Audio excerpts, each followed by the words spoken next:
예.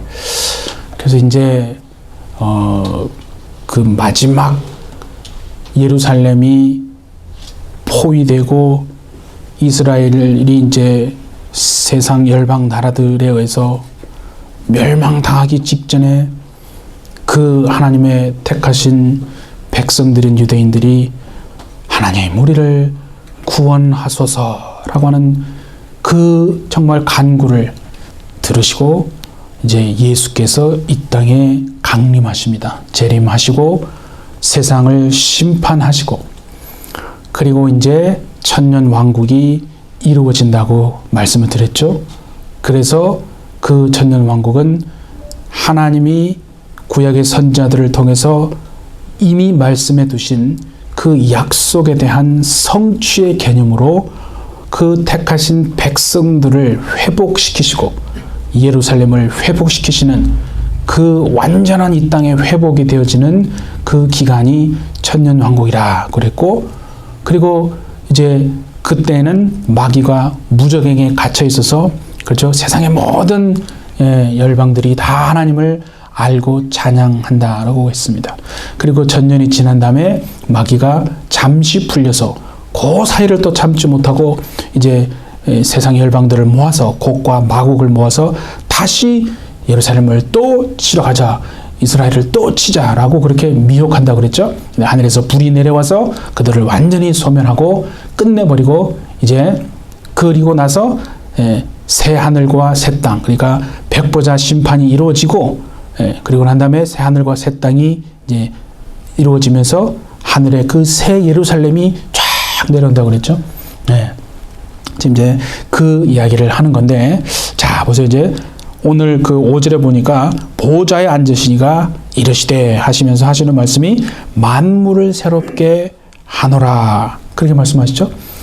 모든 것을 다 포함한 게 모든 우리의 존재, 세상, 처음에 있었던 이 첫 하늘과 그 첫 땅과 바다도 다 없어진다고 하셨잖아요. 말씀하셨잖아요. 그래서 새 하늘과 새 땅, 새 예루살렘이 하늘로부터 내려오는 겁니다. 그리고 말씀하시는 게 뭐냐면 이 말은 신실하고 참되니 기록하라. 이 말은 결국 뭐냐면 반드시 말씀하신 대로 그대로 되어진다 라고 하는 걸 그렇게 말하는 거예요. 하나님은 신실하시니까 그 말씀하신 대로 반드시 이루어 주실 줄 믿습니다. 자, 그리고 이제 6절에 보세요. 나는 알파와 오메가라 이렇게 말하죠. 알파와 오메가는 처음이고 마지막이다라는 뜻이죠.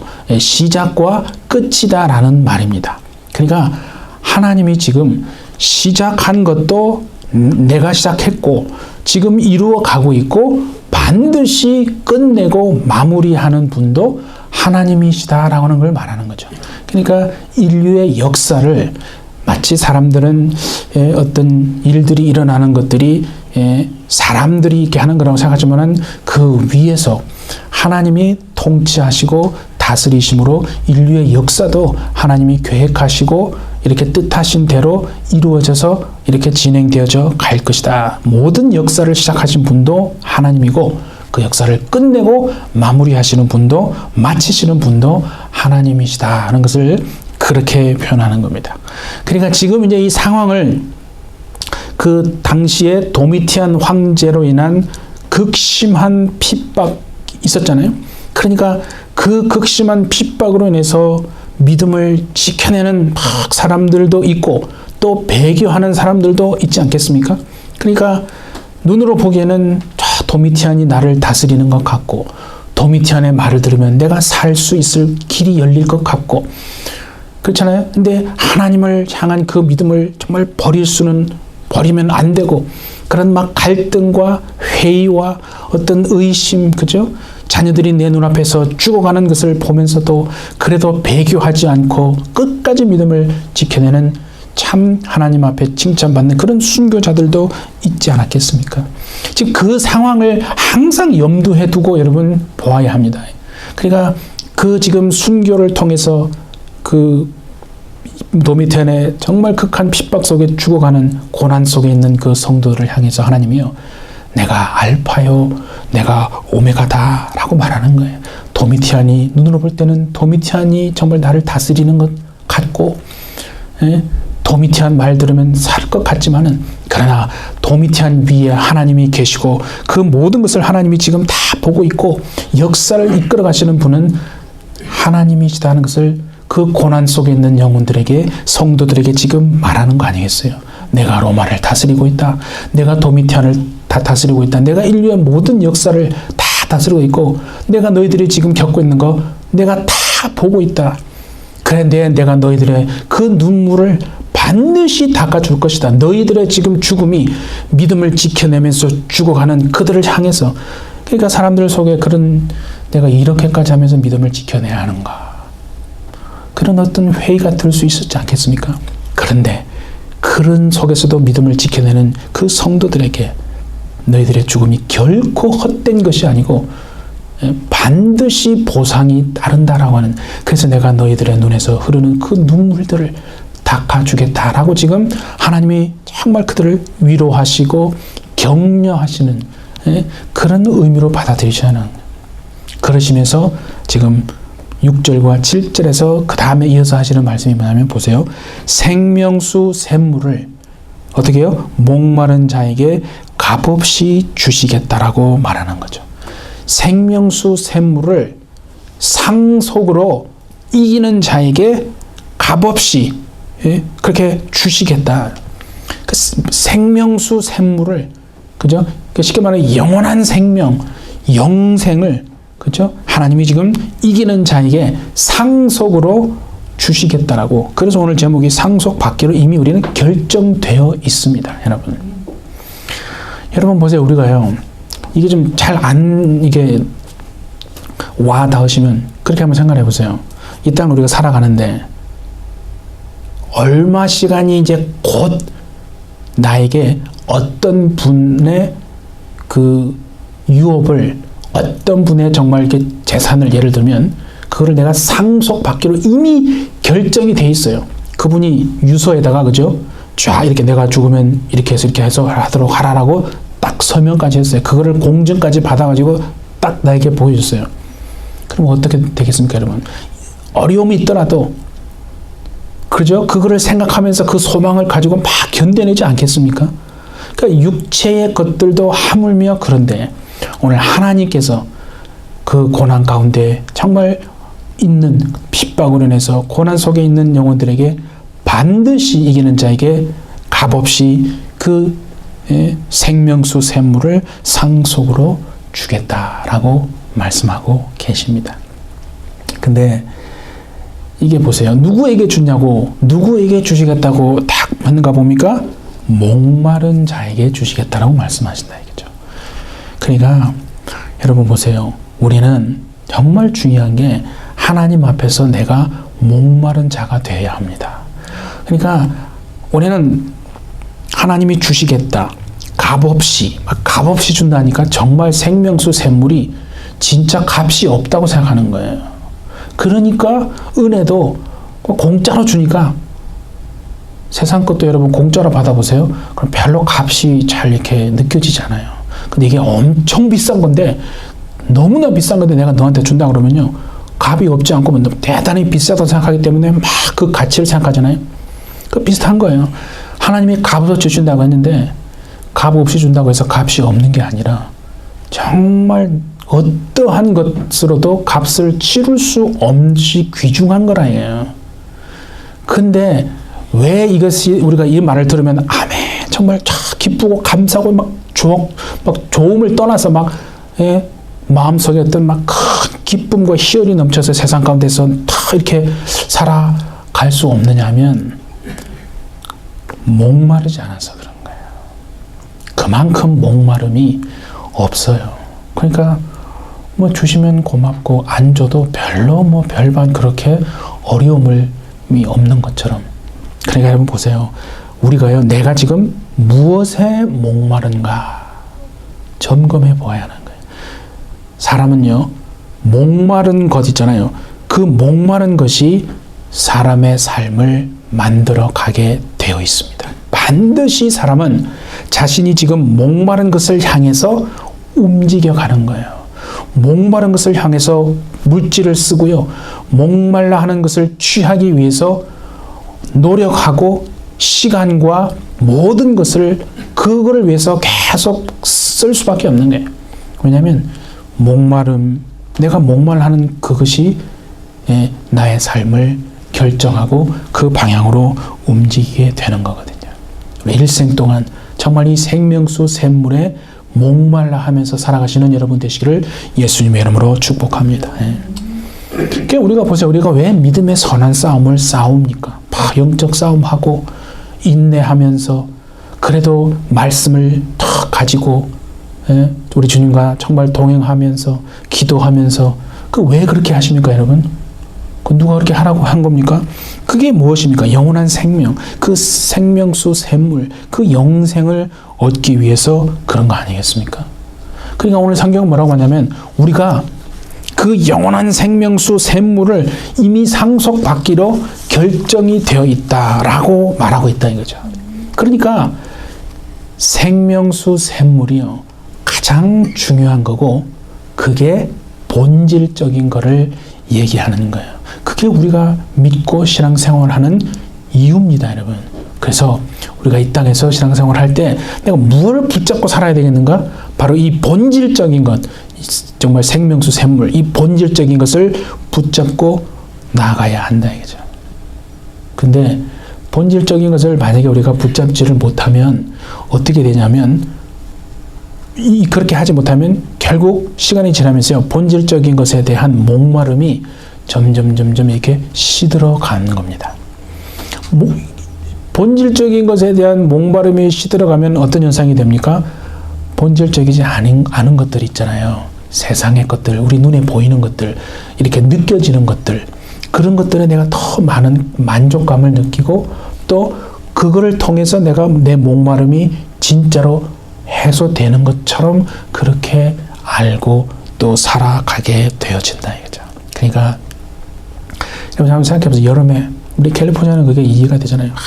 한여름에 뜨거운 정말 태양 아래 막 물을 마시지 못해가지고 막 죽을 것 같은 목마름, 목말라서 죽을 것 같은 그 목마름이 있을 때에 물 한 잔을 탁 마시면 그 상쾌함, 그죠? 그 기쁨, 그거 있지 않겠어요? 그러니까 마치 그것처럼 우리가 하나님 앞에서 이 정말 영원한 이 생명수 샘물에 대한 목마름, 그 갈증, 그 사모함이 있어야 시원한 만족감이 되어지고 기쁨을 가지게 되어지지 않겠습니까? 정말 그런 기쁨과 시원함이 일평생에 유지되어질 수 있는 여러분 되시기를 예수님의 이름으로 축복합니다. 그래서요, 가만히 생각해 보니까 지금 우리 이게 마지막 세대인데 우리가 진짜 회복해야 될 신앙이 뭔가? 저는 세 가지 같아요. 진짜로 회복해야 될 신앙이 첫 번째 생명신앙, 두 번째는 종말론 신앙, 그리고 세 번째는 재림신앙이다 이거죠. 그러니까 생명신앙, 종말론 신앙, 재림신앙, 이게 사실은 본질적인 거잖아요. 이거를 회복해야 되는데 오늘날 교회에서도 사실은 이런 말씀 들으면 그냥 뭐 그런가 보다 하고 넘어가고 다른 거 있잖아요. 막 그렇죠? 그런 것에 더 많이 막 목말라 하고 그런 거가 채워졌을 때 더 만족함을 느끼는, 어떻게 보면 우리도 본질적인 것에서 목마름이 좀 시들어간 것이 아닌가. 그래서 저는 이 세 가지를 회복해야 된다. 정말 본질적인 것에 대해서 이게 우리가 놓쳐버리니까 어떤 현상이 벌어지냐면, 여러분 그 WCC 아시죠? 그런 일들이 이제 그런 현상들이 이런 시대에 일어나게 되는 거예요. 본질적인 것을 놓쳐버리니까 이렇게 말하죠. 야, 우리가 가는 길이 다르지만은 같은 길을 가는 거야. 결국에는 다 같은 곳에서 만나게 돼. 이런 헛소리를 하는 그런 일들이 지금 일어나는 거예요. 그래가지고 야, 우리 다 하나야. 이게 다 우리가 이렇게 연합하는 거 이런 거 이렇게 참 아름다운 거야. 그래가지고 뭐 무당, 불교, 목사 우리 이렇게 서로 이렇게 편가르지 말고 이렇게 서로 이렇게 잘 지내봅시다. 그게 하나님의 사랑입니다. 라고 이런 말도 안 되는 그런 얘기들을, 그래서 이게 연합하고 막 종교 통합이 이루어지는 그런 일들이 일어나게 되어지는 근본적인 원인은 뭐냐면요. 그들이 악한 것도 있지만은 본질적인 것에 관심이 없어진 거예요. 본질적인 것을 놓쳐버리니까 그렇게 되는 거예요. 신앙과 이런 진리가 어떤 철학적이고 이성적이고 관념적인 것으로 자꾸 변질이 되니까 이런 진리가 아닌 것들, 이런 막 큰 소리치고 뭐 연대를 하게 되어지고 하는 이런 이제 시대까지 우리가 이제 정말 못 볼 걸 보면서 살아가고 있는 이 마지막 시대가 그런 거 아니겠어요? 하나님은 뭐라고 말씀하시느냐? 자, 우리 고린도 후서 같이 한번 봅니다. 6장 14절과 15절입니다. 빛과 어둠이 어찌 사귀며. 잘 보세요. 빛과 어둠이 사귈 수가 없다는 거예요. 미안한 소리지만 그리스도와 벨리알이 어찌 조화되며. 조화가 안 된다는 거예요. 믿는 자와 믿지 않는 자가 어찌 상관하며 의와 불법이 어찌 함께 있을 수 있느냐. 그러니까 이 말은 무슨 말이냐면요. 진리는 죄송한 얘기지만 배타적일 수밖에 없다는 거예요. 우리는 막 그러잖아요. 아, 기독교인들은 지네만 구원이 있대. 아, 너무 배타적이야. 여러분 그 말을 들으시면요. 정말 세상이 우리를 인정해 주는 거라고 기뻐하시는 여러분 되시기를 바랍니다. 그거는 뭐 욕하는, 물론 그들은 뭐 욕하는 것일 수 있지만 그 말 자체가 역으로 보면 인정해 주는 거예요. 진리는요. 반드시 배타적일 수밖에 없습니다. 잘 안 와닿죠?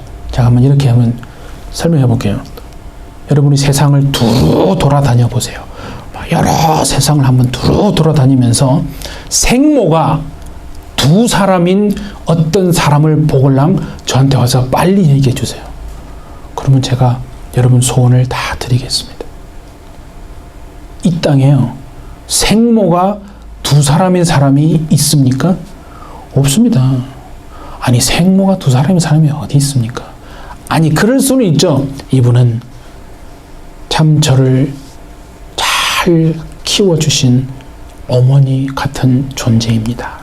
그렇게 말할 수는 있잖아요. 그렇죠? 하지만 나를 정말 실질적으로 낳아준, 육체 피를 통해서 나를 낳아준 생모는 이 지구상에는 단 한 분밖에 없는 거 아니겠습니까? 오늘이 마더스데이인데 의미가 있어요. 예. 그러니까 아까 제가 기도할 때 그랬잖아요. 예수님도 요셉을 통해서는 왕의 계보가 이어졌고 어머니 마리아를 통해서는 그 다윗의 혈통이 이어졌잖아요. 그래서 이게 완벽하게 만난 거예요. 그 위에 때에서 만났으면 이 큰일 나는 겁니다. 제가 말씀드렸죠. 그 위에 때에서 섞일 수 있는데 그럼 이게 완전히 하나님 말씀 다 거짓말이에요. 신기하게 그런데 섞이지 않고 쫙 내려오다가 요셉과 이 마리아를 통해서 탁 섞이게 되는 거죠. 그래서 요셉을 통해서는 왕의 계보가, 마리아 어머니를 통해서는 다윗의 혈통이 이렇게 탁 이루어져서 선지자들을 통해서 하신 말씀이 그대로 이루어진 거다 이거죠.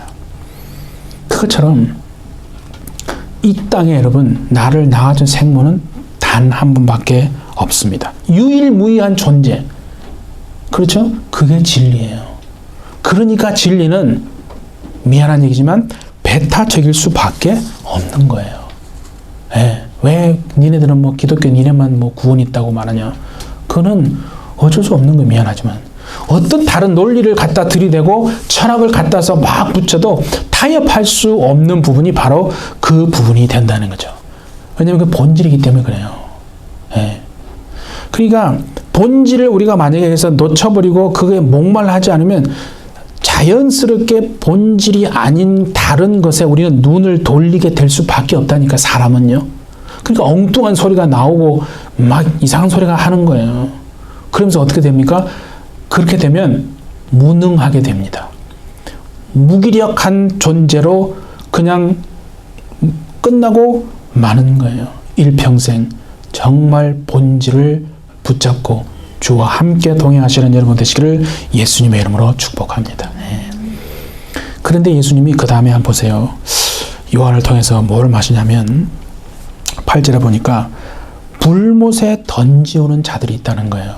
불과 유황으로 타는 못에 던져진다라고 하면서 그게 둘째 사망이라고 말했잖아요. 예.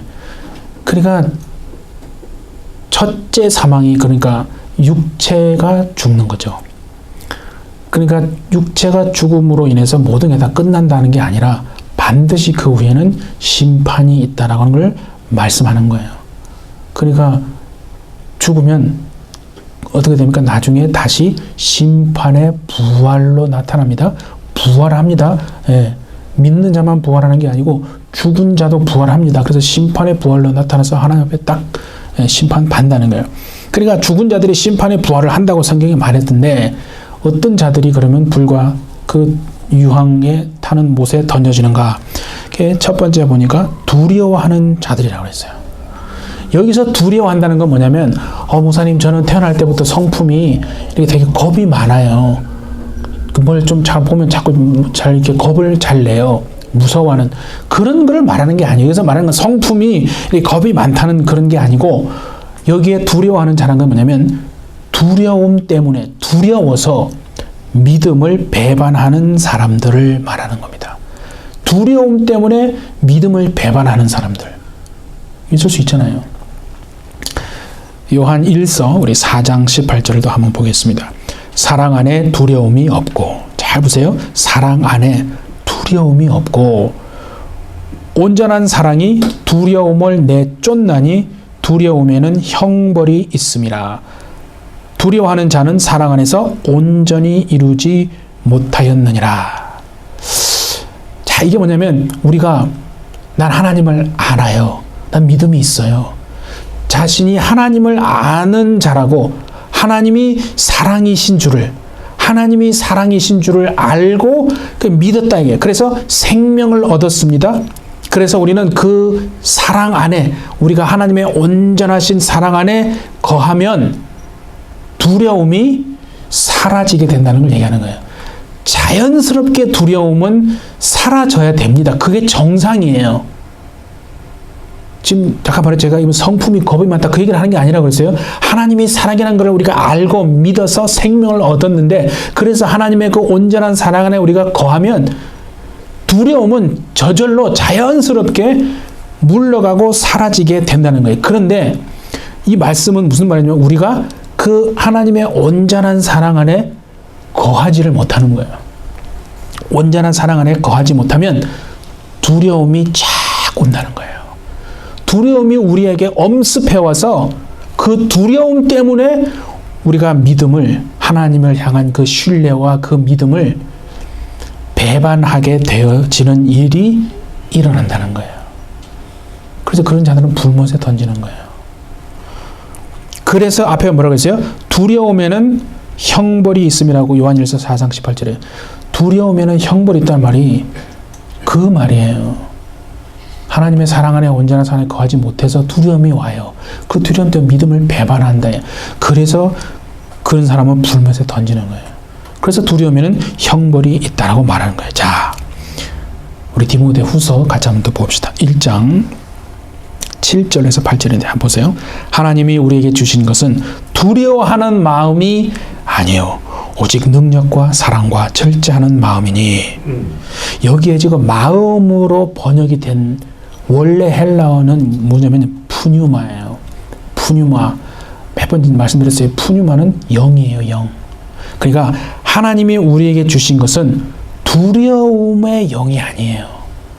두려워하는 영이 우리에게 두려움을 가져다주는 영이 있다는 거니까 이게 다 영적인 거라는 거예요. 그러니까 어떤 일을 보고 내가 막 두려워하는 그것이 단지 그 환경 때문에 내가 두려워할 수 있는 건 당연한 거지만 영적으로 우리는 볼 수 있는 눈이 있어야 돼요. 분명히 말했잖아요. 하나님의 사랑 안에 있으면 두려움이 없다니까요. 두려움을 쫓는다고 그랬잖아요. 그래서 하나님이 우리에게 주신 것도 두려워하는 마음이 아니에요. 두려워하는 영이 아니에요. 그러니까 능력의 영, 사랑의 영, 절제하는 영이라는 거예요. 마음은 뭐라고요? 푸뉴마예요? 영이에요. 마음이 그래서 영하고 통하는 거예요. 그 마음에 무엇이 있느냐는요, 내 안에 어떤 영이 거하느냐와 직결되는 거예요.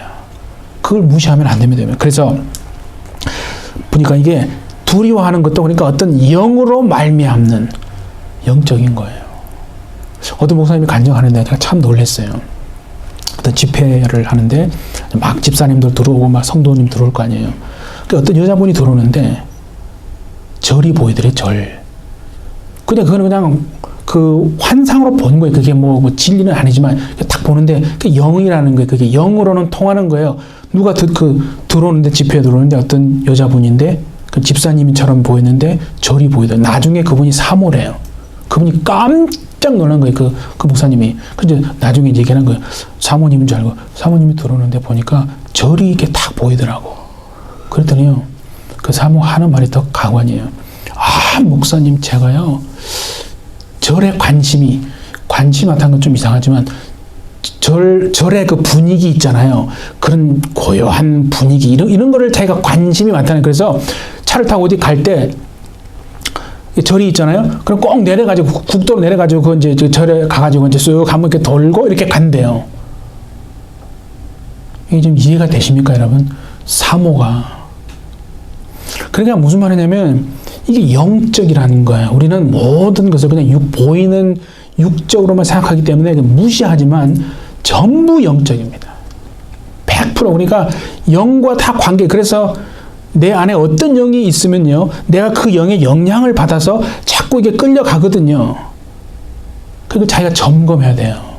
내가 무엇에 목말라하느냐 말씀드렸잖아요. 그건 영이라는 건 어떤 영에 의해서 내가 지금 끌려가고 있느냐. 그러면 그 영이 하나님께로부터 온 영이 아니면 다른 육체의 것들에 내가 목말라하게 되는 거예요. 아, 저는 원래 그게 제가 좋아하는 거예요. 본인은 그렇게 생각하겠지만 영에 벌써 영향을 받고 살아가는 거라는 거예요. 그래서 뭘 얘기하는 거예요? 고난 받는 것에 대해서 두려워하는 거예요. 고난 받는 것에 대해서 막 두려움을 주는 그 영이 있다는 거예요. 그 영을 내쫓고 하나님의 사랑 안에서 복음과 함께 고난 받는 자가 되라고 바울이 얘기한 거예요. 그렇죠? 그러므로 너는 그 디모데후서 그랬잖아요. 내가 우리 주를 증언함과 또는 주를 위하여 갇힌 자 된 나를 부끄러워하지 말고 오직 하나님의 능력을 따라 복음과 함께 고난을 받으라. 고난을 받으려면 두려움을 준다니까요. 그게 단순히 고난 때문이 아니고 성경에 의하면 그 고난으로 인해서 내가 받을 두려움을 영이 그렇게 갖다 준다는 거예요. 그러니까 그 두려움의 영을 극복하고 쫓아내버리고 하나님의 그 온전한 사랑 안에서 복음을 위해서 고난 받으라고 하나님이 말씀하신다. 정말 그런 삶이 되어주시기를 예수님의 이름으로 축복합니다. 그러니까 잘 생각해보세요. 하나님의 그 온전하신 사랑 안에 딱 거하게 되면 죽음에 대한 두려움, 내가 불이익을 당하지 않을까라는 두려움, 고난, 어려움을 겪고 고난 당하지 않을까 그런 두려움을 어떻게 이길 수 있다고요? 하나님의 온전한 사랑 안에 있을 때 그런 두려움이 내쫓을 수 있다. 이거죠. 하나님의 온전하신 사랑 안에만 거하심으로 그런 고난의 두려움, 죽음에 대한 두려움, 불이익에 대한 두려움, 정말 그런 두려움들을 다 극복하며 살아내시는 여러분 되시기를 바랍니다. 그걸 기도하는 거예요, 우리는. 두 번째, 어떤 자가 불못에 던지느냐 봤더니 거기 보니까 흉악한 믿지 아니하는 자들과 그 다음에 흉악한 자들 나오죠. 그러니까 우리가 이게 흉악한 자들이라 하니까 몸에 막 문신을 막 이렇게 막 병풍처럼 그려놓고 이렇게 막 조직폭력배 이런 형님들 너무나 흉악하죠. 그런 사람들을 얘기하는 게 아니에요. 여기서는 여기에 이 흉악한 자들은 두 가지 의미가 포함이 되어 있어요.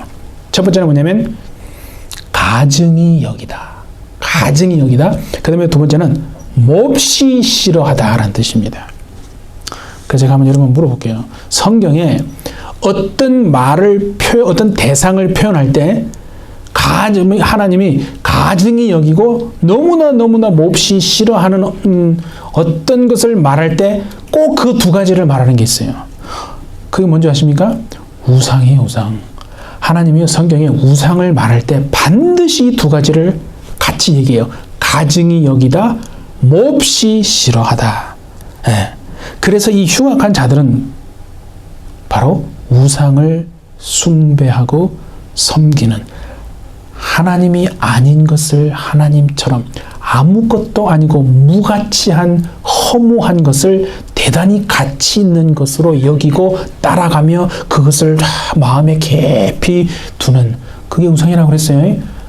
우리 믿는 자들에게 무슨 여러분이 무슨 뭐 집안에 뭘 하나 갖다 놓고 뭐 섬기는 그런 건 안 할 거 아니에요. 그러니까 우리는 그런 수준이 아니라 아무것도 아닌데 알고 보면 공허한 거고 nothing인데 하늘의 관점으로 보면 내가 그걸 가치를 막 부여해가지고 그죠? 대단한 존재인 것처럼 막 귀하게 여기는 그게 안에 있잖아요. 우리가 뭔지 그게 우상이에요. 그거를 하나님처럼 그렇게 막 존귀 여기고 그걸 잃어버리면 마치 막 모든 걸 다 잃어버린 것처럼 절망하고 낙심하는 그게 우상 숭배하는 것과 같다고 말하는 거예요. 그런 자들을 지금 얘기하는 거예요. 우상 숭배하는 것. 또 얘기 드릴까요? 교회 다닙니다. 뭐 성도고 집사고 뭐 권사이기도 하고 뭐 장로이기도 하고 그죠? 우리가 그렇게 살아가는데 전부로 다니는 사람이 있어요. 교회 다니는데 전부로 가는 거예요. 그래서 하나의 문화가처럼 되고 있어요. 1년에 1월달 이런 거 되면은 막 문화, 트렌드, 유행. 그 오늘날에는 또 젊은이들이 타로 주문 같은 거를 많이 보잖아요. 그래서 하나의 그냥 이게 뭐 어떤 뭐 다른 게 아니라 그냥 문화야. 그냥 하나의 어떤 컬처입니다. 그냥 아주 편하게 아무런 부담 없어요. 교회 다니는 사람들도 그렇게 해나가는 거예요. 여러분 보세요. 거룩함은 뭐냐면 구별되는 거라 했잖아요. 우리가 특별한 목적을 위해서 구별되어서 하나님께 드려지다. 그게 거룩한 거거든요. 근데 그거를 하기 위해서 가장 첫 번째 할 게 뭐냐면 우리 안에 막 세상적인 것들이 막 섞여 있어요. 혼합이 돼 있단 말이에요. 그거를 그냥 그런가 보다 이것도 그냥 나의 일부분이야 라고 살아가는 게 아니라 우리는 조명을 받는 거죠. 하나님 말씀 앞에 기도하면서 성령이 가르쳐 주시는 거예요. 마음에 뭔가 좀 이상한 게 있잖아요. 생각이 드는 게 그게 우리의 생각이 아니라 성령님이 그렇게 가르쳐 주는 거예요.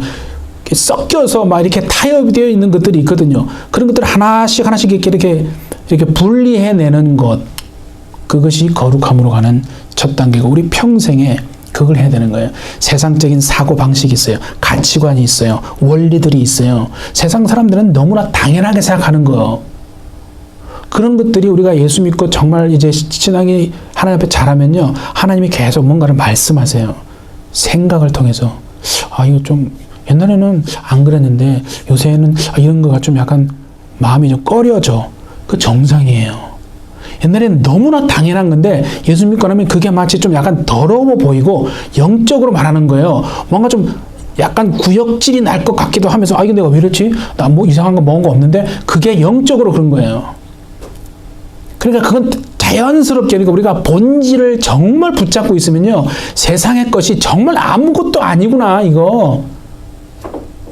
그리고 옛날에는 정말 당연하게 생각했는데 이제는 그게 뭐 영적으로 보면 약간 좀 약간 더러운 것처럼 느껴지기도 하면서 이렇게 좀 내가 멀리 해야 될 것 같은 그런 바로 그 부분을 얘기해요. 이렇게 섞여 있는데 하나씩 하나님이 우리를 걸러내게 해서 거룩하게 되어지는 거죠.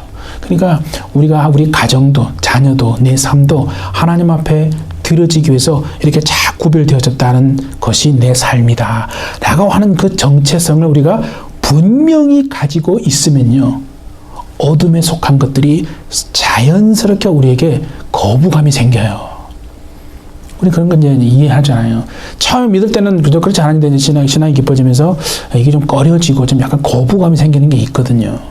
그게 우리가 하나님 앞에 이제 이렇게 터치받고 만들어져 가고 거룩하게 계속 성화되어져 가고 있다라고 하는 증거가 되는 겁니다. 예. 그럼 하나 더 봅니다. 세 번째, 거기에 보면 살인자들, 음양하는 자들, 점술가들, 우상숭배자들, 맨 마지막에 하나 나옵니다. 거짓말하는 모든 자들이라고 그랬어요. 거짓말하는 자들. 여기서 거짓말하는 자가 도대체 누군가? 자, 요한 1서 2장 4절을 한번 봅니다. 그를 아노라 하고 그의 계명을 지키지 아니하는 자는 거짓말하는 자요. 진리가 그 속에 있지 아니하되. 그러니까 또 하나 더 보고 갑시다. 2장 22절도 한번 보세요. 요한 1서 2장 22절. 거짓말하는 자가 누구냐? 예수께서 그리스도이심을 메시아이심을 부인하는 자가 아니냐? 아버지와 아들을 부인하는 그가 적 그리스도니. 자 보세요. 지금 요한 1서 2장 4절에 요한이 뭐라고 하냐면 하나님을 내가 알아. 난 하나님에 속한 자야. 하나님께 인침받고 하나님의 뜻대로 정말 사는 자야. 하나님을 나는 아는 자야 라고 하는데 그 계명을 지키지 않는 자, 그거를 거짓말하는 자라고. 여기서 지킨다는 말은 우리가 실천한다는 뜻도 있어요. 당연한 겁니다. 그런데 이렇게도 볼 수 있어요. 하나님의 말씀을 내가 딱 지켜내는 거예요. 사수한다는 말 알죠? 그것을 누구에게 뺏기지 않고, 누구에게 뺏기겠어요? 사단에게. 새들이 와서 먹어버린다고 그랬어요. 그죠? 길가에 말씀이 떨어졌어요. 그럼 아무 상관없어요. 그러니까 새들이 와서 먹어버려요. 그리고 심령에 떨어졌는데 돌짝밭이 그러잖아요. 우리 심령이 돌짝밭이 돼버리면 그 말씀으로 인해서 고난이 오고 어려움이 오면 말씀을 버리는 거, 사수하지 못하는 거예요. 지켜내지를 못하는 거예요. 넘어져 버리죠. 그리고 말씀이 떨어졌는데 세상의 염려, 이런 그 가시밭 얘기했잖아요. 그런 어떤 자기의 어떤 뭐 명예, 뭐 욕심, 뭐 다 그런 세상에 대한 삶에 대한 두려움, 염려, 생활의 염려, 이런 것 때문에 또 열매를 맺지 못해요. 말씀을 또 잃어버리는 거예요. 뺏겨버리는 거예요. 사수하고 지켜내지 못하는 거예요. 그렇게 보는 거예요. 그래서 지킨다는 건 실천하다는 뜻도 지킨다는 말도 되지만, 우리에게 떨어진 말씀을 우리가 사수하고 지켜낸다는 그 말씀. 그러니까 타협하지 않고 말씀을 잘 지켜내는 그것을 그렇게 말하는 거죠. 그리고 마지막, 또 거짓말하는 자가 누구라고 그랬어요? 예수가 메시아임을 부인하는 사람. 그게 거짓말하는 자다 그랬죠. 우리 사랑하는 해피처치 여러분, 정말 우리는 지금요, 예수님이 재림하기 직전에 마지막 세대에 살고 있습니다. 조금 더 정확하게 말하면, 여자가 임신을 해가지고 아이를 낳잖아요. 그러면 아이를 낳을 때 10달 동안 계속 아픕니까? 아니죠. 뭐 임신을 하자마자 아픈 여자가 있어요. 하나도 안 아파요. 임신하는지조차도 모르잖아요. 계속 모르고 하다가 언제 알게 되고, 정말 진통이 언제 옵니까? 저는 뭐 아이를 낳아보지 않아서 내가 진통을 겪어보지 못했지만은, 아이가 태어나기 직전에, 그죠? 예를 들어서 뭐 하루나 뭐 하루도 되나? 하여튼 사람마다 조금 차이는 있지만, 아이가 태어나기 전에 진통이 오잖아요. 그럼 막 진통합니다. 그죠? 그러면 진통하자마자 바로 애 낳습니까? 아니에요. 진통하자 또 한 1분 지나면 또 살 것 같아요. 다 고개를 끄덕이시는 분은 아시는 분들이에요. 그러다가 조금 지나면 또 진통이 막 온다는 거예요. 그러니까 또 괜찮다가 또 진통이. 그러니까 이게 가면 갈수록 그 진통의 세기가 세지고 텀도 짧아지죠. 그래서 막판에는 정말 아이가 나올 때는 막 최고의 진통을 아이가 나오잖아요. 마치 지금 시대가 어떤 시대냐면, 아이가 지금 태어나기 직전이에요. 그래서 진통하는 거예요, 지금. 진통하면 알잖아. 아이가 곧 나오겠구나, 이제. 그래서 마태복음 24장에 주님이 그러세요. 이런 모든 것을 보거든 때가 가까운 줄 알아라 하면서 뭐라고 하냐면, 이런 것들은 재난의 시작이라고 했잖아요. 그때 그 재난은 뭐냐면 오딘이에요. 진통을 말하는 거예요. 우리는 그냥 이게 재난이라고 하니까 화라고 생각하는데요. 이게 재밌어요. 그때 그 원어는 뭐냐면 오딘, 진통이에요. 여자가 아이를 낳는, 그러니까 그 진통이 이제 시작된 거예요.